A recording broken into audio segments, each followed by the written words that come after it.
Ya, kembali di Uji Kandidat masih bersama Mas Anies dan juga Bang Sandi. Ini kalau kita bicara soal pilkada, ini selalu kita bicara soal survei, elektabilitas gitu. Nah, sejauh ini yang gasnya udah pol ini, mungkin saya ke Bang Sandi dulu. Ini gimana hasil survei internal, Bang Sandi?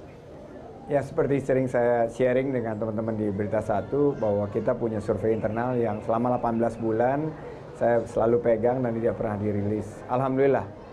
Kami sekarang berada di posisi yang menggembirakan, kinerjanya baik, berkat kerjasama bukan hanya Anies Sandi saja, tapi seluruh relawan, seluruh kader partai, dan ini memperlihatkan bahwa komitmen kita untuk fokus di 3 isu utama itu sekarang mulai mendapatkan tempat di hati masyarakat. Lapangan pekerjaan, pendidikan, dan juga biaya hidup, dan pesan-pesan persatuan yang selalu kita berikan ini warga masyarakat mengapresiasi dan memberikan tentunya dorongan kepada kita. Tapi kita nggak boleh cepat puas, tentunya harus kerja lebih keras lagi. Masih ada beberapa hari lagi nih ya? Masih ada 10 hari lagi. Dan anything can happen in politics.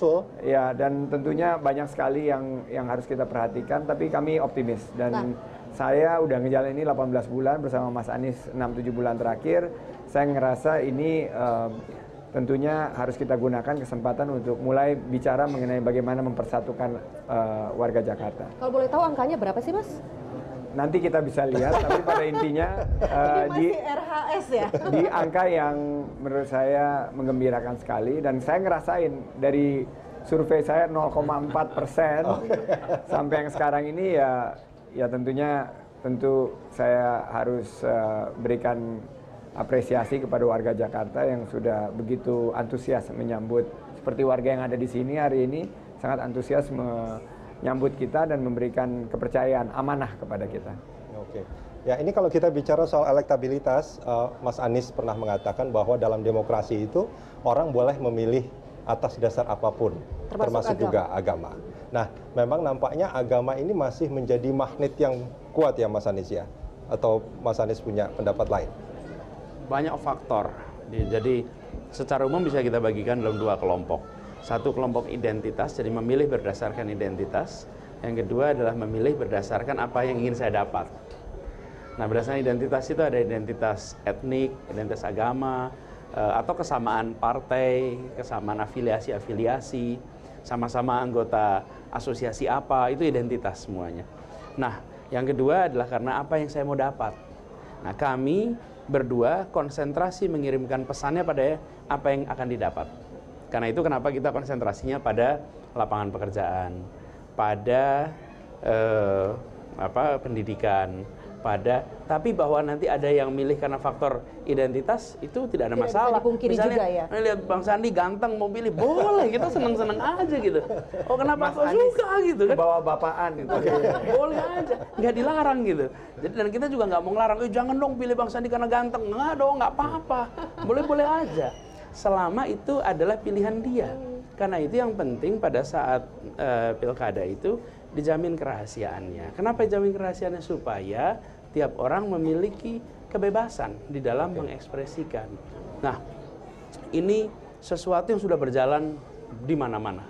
Karena itu justru menurut kami sekarang itu yang perlu dibuat konstruktif. Makin hari, makin kita memilih berdasarkan nilai-nilai yang kita yakini, nilai-nilai prinsip-prinsip yang kita tahu nanti pemimpin akan menjalankan prinsip-prinsip itu, dan kemudian janji-janji programnya.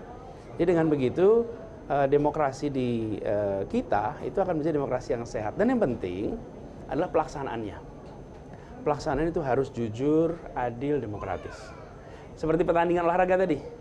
Ya, kalau sepak bolanya itu kasar, main kayu, atau kemudian pemain lawannya dibayar.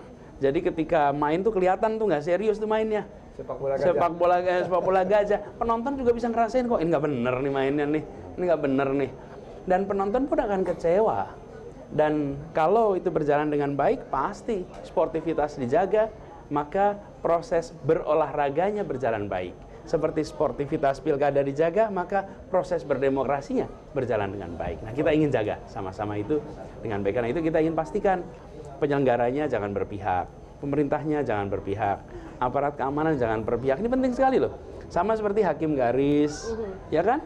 Wasit, kemudian penyelenggara yang nggak boleh berpihak dong. Kalau berpihak muncul masalah. Kalau begitu apa komentar Mas Anies secara singkat? Ketua KPUD Jakarta ini sempat kena pelanggaran kode etik. Oh, menurut saya itu urusan beliau dengan tim kode etik. Yang penting pada penyelenggaraan pilkadanya itu semuanya berjalan dengan baik dari mulai penyusunan penetapan DPT sampai pada hari hanya. Jadi kami tidak mau menilai soal satu persatu. Ini kan masalah beliau dalam kapasitas sebagai ketua ada satu urusan. Kita tidak terkait langsung dengan penyelenggaraan. Tapi kita ingin penyelenggaraan yang baik dan seluruh Indonesia melihat ini. Kan ini diskusi ini bukan cuma ditonton di Jakarta, ini seluruh Indonesia. Nah, kalau di Jakarta demokrasi berjalan baik, maka insya Allah ini akan menjadi contoh bagi semua.